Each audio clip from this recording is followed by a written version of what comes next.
నిజంగా మనం ఈ గ్రంథము ఈ బైబిల్ చదివితే మొట్టమొదటిగా మనకి తండ్రి మనసు అర్థమవుతుంది. బైబిల్ చదివితే తండ్రి సృష్టికర్త ఎవరు, ఆయన గుణాలేమి, ఆయన స్వభావాలేమి, ఆయన మన పట్ల ఏమి చేసాడు మేలు అనేది ఈ బైబిల్ చదివితే రెండోదిగా నేనెవరో అని తెలిసిపోతుంది. నేను ఎందుకు పుట్టినాను, ఎందుకు చనిపోతున్నాను, మా స్టోరీ ఏమి అనేది కూడా ఇది మనకి తెలుస్తుంది.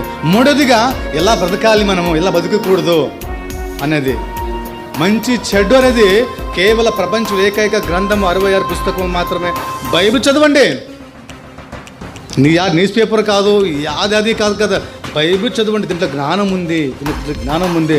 మానవుడిని తప్పిపోకుండా కాపాడుతుంది, మానవుని పాపం చేయకుండా కాపాడుతుంది బైబిల్. మానవుడు నరకానికి పోకుండా, పాతాళానికి పోకుండా ఏకైక బైబిల్ మాత్రమే ఇది మమ్మల్ని కాపాడుతుంది.